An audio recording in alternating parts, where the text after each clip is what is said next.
திறந்து கிடக்கு. இல்லையே குதிரையை காணோம். வாங்கயா. காணாம. எவையா கவுண்ட் பண்ணானே. ஐயோ, இத கவுண்ட் பண்ணானே.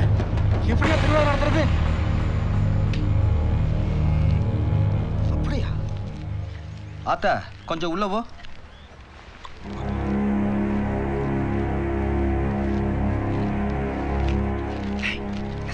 திருவிழா நிப்பாட்டம் நீங்க தானே குதிரை கிளவனீங்க?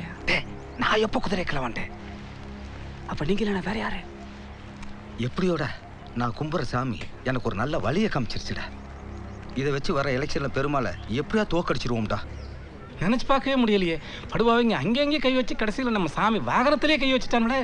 நாம இத்தனை சாணம் சாமி குதிரையை காப்பாற்ற முடியாம போயிருச்சு.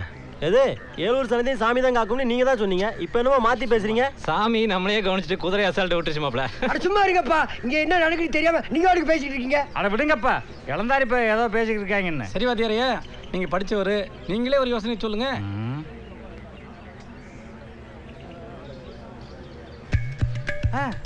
சுற்றுலாவரம் கோயிலில் பழைய குதிரை ஒன்று இருந்துச்சுல்ல, அதை ஒன்று கேட்டு பார்ப்போம். என்ன வாத்தியாரியா புரியாம பேசுறீங்க? அதையும் போறான் கரையாரிச்சு போய் கிடக்கு. அதை வச்சு என்ன செய்யறது? ஏப்பா நல்லா இருந்தா மட்டும் நம்ம ஊர் சாமி அந்த குதிரையை ஏற்றுற என்னையா முறையாகும்? சித்திரை பிறக்கிறதுக்கு இன்னும் 10 நாள் தானே இருக்கு. அதுக்குள்ள சட்டுப்பட்டுன்னு யோசிச்சு ஒரு நல்ல முடிவு எடுத்தா தானே திருவிழா நடத்த முடியும்.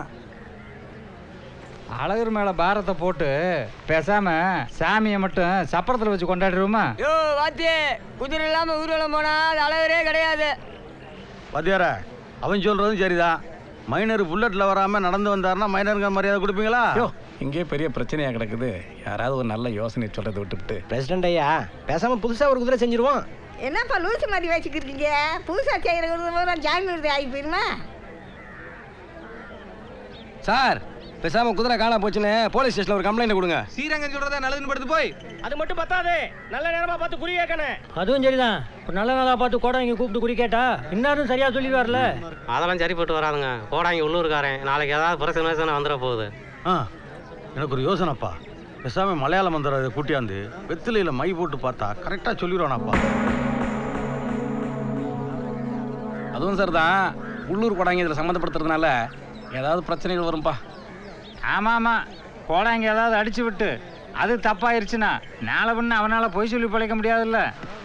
யோ, என்னை அசிங்கப்படுத்துறீங்களா? என் தொழிலை கவலைப்படுத்தி பேசுறீங்களா? என்னை பேசுறது அந்த அழகரை பேசுறது மாதிரி என்னை கூடி மாடி அசிங்கப்படுத்திட்டீங்களா? உங்களை பாத்துக்கிறேன் நானு. பாத்துக்கிறியா? வெளியிருந்து எந்த கோடங்க நீங்க கூட்டி வரணும் பாத்துக்கிறேன் நானு. இந்த ஊர் எல்லையில அவன் கால் வச்சுவானா இல்ல நான் தான் அவனை வைக்க விட்டுவிடா? அவன் எப்படி ஊருக்கு புதுசோட திரும்பி போறேன்னு பாத்துக்கிறேன் நானு. கட்டடா, டேய் கட்டடி பூச கட்டண்டா. அப்ப தெரியுமையா யாருமா பெருமை உங்களுக்கு? என்னைவா கவலைப்படுத்தி பேசுறீங்க? பாத்துக்கிறேன். என்னைய அப்படி அவுத்து போட்டு வந்திருக்க? அது கோபத்துல வந்துக்கிருச்சு. நான் உன் வேட்டிய சொன்னேயா. வேட்டி எங்க? கோபத்துல அவத்த எரிஞ்சிட்டு வந்துட்டேன். யாரு மேல கோபம்? நம்ம ஊர்க்காரங்க எதை வெளியிருந்து கோடாய் கூட்டு வந்து குறியாக்க போறாங்களா? அவன் எப்படி பாக்குறான்னு பாத்துக்கிறேன். நீ சுடுதண்ணிய காவி. எதுக்கு சுடுதண்ணி? காட்டேரி பூசை கட்ட. நீ காட்டேரி பூஜை கட்டு, இல்லாட்ட இன்னொரு பொண்டாட்டி கூட கட்டு. சுடுதண்ணி வேணும்னு என் தாலி அக்காத. நானே biggest, latest Bollywood blockbuster only on Eros Now.